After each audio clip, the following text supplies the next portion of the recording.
morning, everyone. I'm going to take this opportunity to just tell a quick little story. And Tom O'Brien loves it when I tell this story all the time. But some of my fondest memories when I was growing up was attending Boy Scout camp down in Miles Standish. Step back.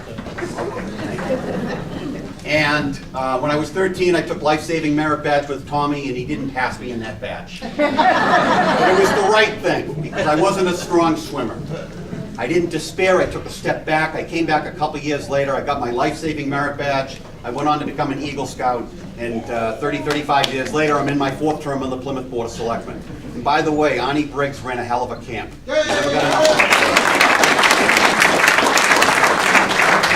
But I didn't despair.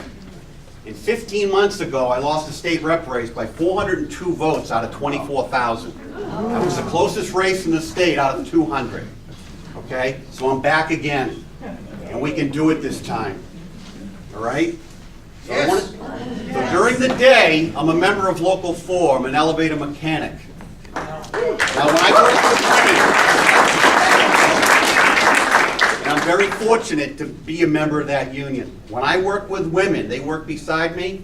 They get the same rate, they get the same benefits, they get the same pension, and they get the same workman's comp. Why is that progressive? It shouldn't be.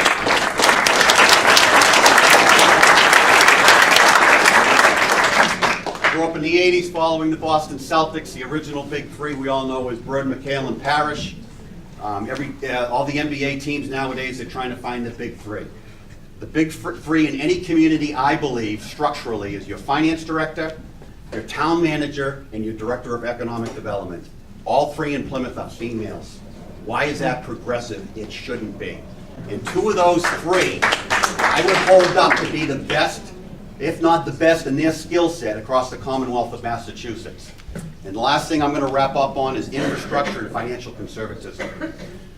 So you're being told because you have a D next to your name that you're not financially conservative. Infrastructure requires investment. Jim Cantwell, Mr. O'Brien, Congressman Keating, if you haven't seen the new Plymouth Town Hall, you need to. $35 million investment in the historic downtown in Plymouth, Massachusetts. No federal taxes, no state taxes, no property taxes from anyone in Plymouth.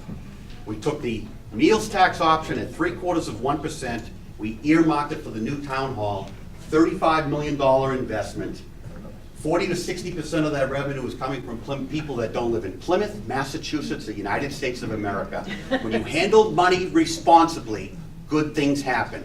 If you want to know what conservatism is, that's it. You can see it, you can touch it, you can smell it. And if you want any information on how that project worked, don't be afraid to reach out to anybody involved. The signature accomplishment of my opponent in the last 4 years was submitting a bill on his own, roughly 1.5 to 2 years ago, to eliminate time and a half on Sundays for all retail employees in the state of Massachusetts. Okay? When that was brought up during our debates 15 to 18 months ago, he blamed you. The Democrats were at fault, but when you looked at the bill, there was only one name at the top of it, and that was his. I'm asking for your support. If any of you want to get involved, the 1st Plymouth District is only 11 of the 15 precincts in Plymouth. It's a tight little district. Obviously, at the end, when we got up to the end in November of 16, that fraction that he needed to keep him going for another term broke for him. I just believe that this is the year where they're going to break the other way. And if there's any of you want to get involved, don't be afraid to reach out to myself, or we got the chair of the Plymouth Democratic Town Committee member here today, Bill Cohan, and website. I got to convert that back over from selectman race, which was in May, back to state rep. It'll probably be www.mahoneyforstaterep.org. Great. Thank you, everyone. Thank you, Tom.